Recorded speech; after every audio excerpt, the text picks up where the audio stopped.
आज की 5 खबरें सीधे उन लाखों भारतीयों को असर करने वाली हैं जो अमेरिका में जॉब, पढ़ाई या वीज़ा पर रह रहे हैं। और अगर आप या आपका कोई अपना अमेरिका में H-1B वीज़ा पर है, कोर्ट केस में फँसा है या वहाँ बच्चे की प्लानिंग कर रहा है, तो ये बुलेटिन आपके लिए बहुत काम का है। आज हम बात करेंगे लेबर डिपार्टमेंट की उस बड़ी इन्वेस्टिगेशन की जिसमें कॉग्निजेंट जैसी कंपनी का नाम आया है। फिर एक ऐसे केस की जहां सिर्फ $600 के फाइन की वजह से एक शख्स का H-1B वीजा कैंसिल हो गया। उसके बाद फॉक्स बिजनेस की रिपोर्ट से पूरी इन्वेस्टिगेशन की डिटेल, फिर एक कोर्ट के फैसले की बात जो डिटेंशन में रखे हुए इमिग्रेंट्स के हक में आया है, और आखिर में बर्थ राइट सिटीजनशिप को लेकर ट्रंप का नया कदम। तो चलिए शुरू करते हैं आज का बुलेटिन जो हम आपके लिए लेकर आए हैं। हाय, मेरा नाम है वर्षा दुबे और आप मुझे देख रहे हैं एनबीटी टेक एड पर। सबसे पहली और सबसे बड़ी खबर है अमेरिकी लेबर डिपार्टमेंट की तरफ से H-1B और PERM वीजा में फ्रॉड को लेकर शुरू की गई एक बड़ी इन्वेस्टिगेशन की।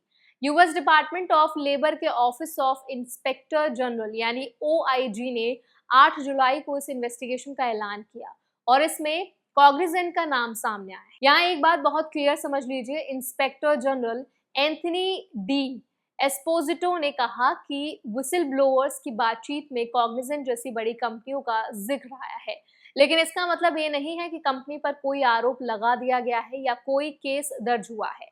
अभी तक कॉग्निजेंट के खिलाफ कोई क्रिमिनल या सिविल चार्ज फाइल नहीं हुआ है, सिर्फ इन्वेस्टिगेशन के दौरान नाम सामने आया है, तो पैनिक करने की जरूरत नहीं है। इन्वेस्टिगेशन का फोकस है fraudulent applications, wage kickback schemes यानी जहां एम्प्लॉय से सैलरी का हिस्सा वापस लिया जाता है, बेंचिंग यानी बिना पे के वर्कर को बिठाए रखना, और लेबर ट्रैफिकिंग जैसे गंभीर मामले।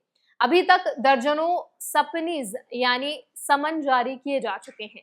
ये investigation vice president JD Vance के फ्रॉड टास्क फोर्स के तहत हो रही है।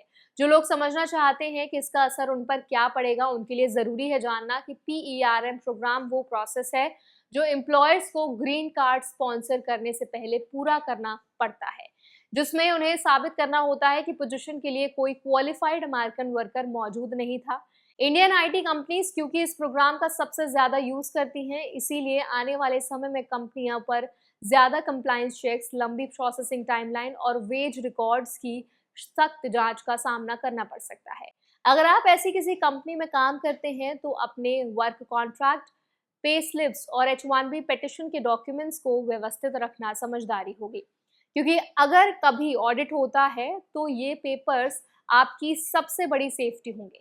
अब दूसरी खबर एक ऐसी घटना की है जो हर H-1B होल्डर को सतर्क कर देगी। एक H-1B वीजा होल्डर का वीजा सिर्फ $600 के ट्रैफिक वायलेशन फाइन की वजह से रद्द कर दिया गया।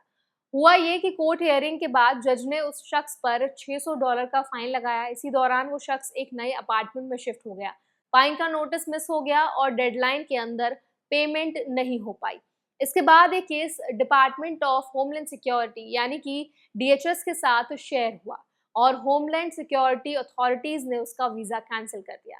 यहाँ जो सबसे बड़ा सबक है वो ये है कि अमेरिका में अभी जो माहौल है उसमें छोटी सी चूक भी बड़ा नुकसान करा सकती है। इसीलिए जो भी लोग वहाँ वीजा पर रह रहे हैं उनके लिए बेहद जरूरी हो गया है कि वो अपना एड्रेस अपडेटेड रखें, कोर्ट या गवर्नमेंट एजेंसी से आने वाले हर नोटिस को सीरियसली लें और किसी भी फाइन या पेमेंट डेडलाइन को मिस ना करें। अगर आप घर बदल रहे हैं तो जरूरी है कि USCIS के पास फॉर्म AR-11 के जरिए अपना नया एड्रेस अपडेट करें और साथ ही कोर्ट या लोकल अथॉरिटी को भी बताएं ताकि कोई भी जरूरी नोटिस मिस ना हो। अब बात करते हैं फॉक्स बिजनेस की रिपोर्ट की, जिसमें इस पूरी इन्वेस्टिगेशन की और गहराई से डिटेल सामने आई है। इंस्पेक्टर जनरल डी एस्पोजिटो ने बताया कि इन्वेस्टिगेशन सिर्फ पेपर वर्क फ्रॉड तक लिमिटेड नहीं है, बल्कि इसमें कार्टल्स और ट्रांजिशनल गैंग्स से जुड़े लेबर ट्रैफिकिंग नेटवर्क्स की भी जांच हो रही है। उन्होंने ये भी बताया कि ऐसे मामले सिर्फ फैक्ट्री जॉब्स तक लिमिटेड नहीं, बल्कि मेडिकल फैसिलिटीज और डॉक्टर्स के ऑफिस में भी सामने आए हैं।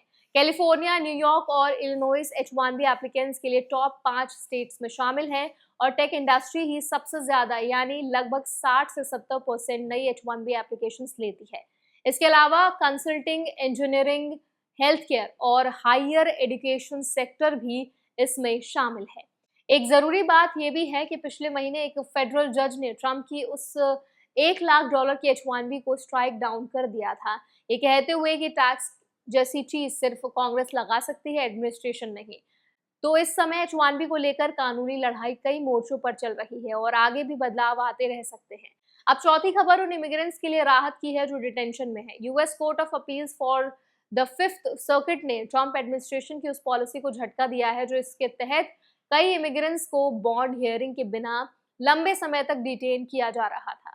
कोर्ट ने कहा कि जो लोग अमेरिका के अंदर पकड़े जाते हैं उन्हें आमतौर पर 90 दिनों के अंदर बॉन्ड हियरिंग मिलनी चाहिए, क्योंकि ये अमेरिकी कॉन्स्टिट्यूशन के ड्यू प्रोसेस राइट्स का हिस्सा है। ये फैसला टेक्सास, लुइसियाना और मिसिसिपी में लागू होगा। यहाँ जो कानूनी बदलाव समझना जरूरी है वो ये है कि पहले जुलाई 2025 में आइस ने पॉलिसी के तहत इमिग्रेशन एंड नेशनलिटी एक्ट का नया मतलब निकालते हुए कई ऐसे इमिग्रेंट्स को बॉन्ड हियरिंग के लिए अयोग्य बना दिया था जो बिना इंस्पेक्शन देश में दाखिल हुए थे, चाहे वो कितने भी सालों से अमेरिका में रह रहे हो। अब कोर्ट ने इस पॉलिसी को अनकॉन्स्टिट्यूशनल बताते हुए झटका दिया है। हालांकि डिपार्टमेंट ऑफ होमलैंड सिक्योरिटी ने इस फैसले को गलत बताया है और इसे सुप्रीम कोर्ट तक ले जाने की तैयारी में है। इसीलिए कोर्ट ने फिलहाल अपने ही फैसले पर स्टे लगा दिया है, यानी ये तुरंत लागू नहीं होगा। अगर आपका कोई जानने वाला ऐसी किसी डिटेंशन प्रोसीडिंग में है तो नेशनल इमिग्रेशन प्रोजेक्ट जैसी लीगल एड ऑर्गेनाइजेशन से कांटेक्ट करना सही रास्ता होने वाला है। आखिरी और पांचवी खबर है बर्थ राइट सिटीजनशिप को लेकर। पिछले महीने अमेरिकी सुप्रीम कोर्ट ने 6-3 के बहुमत से ट्रंप के उस ऑर्डर को खारिज कर दिया था जिसमें कुछ खास कैटेगरी के लोगों के लिए बर्थ राइट सिटीजनशिप खत्म करने की कोशिश की गई थी। अब ट्रंप ने कहा है कि वो सुप्रीम कोर्ट से इस केस की दोबारा सुनवाई यानी रीहियरिंग की बात करेंगे। उन्होंने अपने सोशल मीडिया प्लेटफॉर्म पर लिखा कि अमेरिकन सिटीजनशिप बिकाऊ नहीं है और कोर्ट का फैसला गलत है, लेकिन लीगल एक्सपर्ट्स का मानना है कि रीहियरिंग का संभावना बेहद कम है क्योंकि सुप्रीम कोर्ट सालों से किसी आर्ग्यूड केस में रीट्रायल की इजाजत नहीं देता। जनवरी 2025 में जब ट्रंप ने पद संभाला था तभी उन्होंने एक एग्जीक्यूटिव ऑर्डर साइन किया था जिसमें टेम्पररी स्टेटस पर रह रहे या बिना डॉक्यूमेंटेशन वाले पेरेंट्स के बच्चों को अमेरिका में जन्म लेने के बावजूद ऑटोमेटिक सिटीजनशिप से रोकने की कोशिश की गई थी। लेकिन सुप्रीम कोर्ट ने कहा कि अमेरिकी कॉन्स्टिट्यूशन के 14th अमेंडमेंट के खिलाफ है जो अमेरिका में जन्मे और वहां की जुरिडिक्शन के अंदर आने वाले हर व्यक्ति को सिटीजनशिप देता है।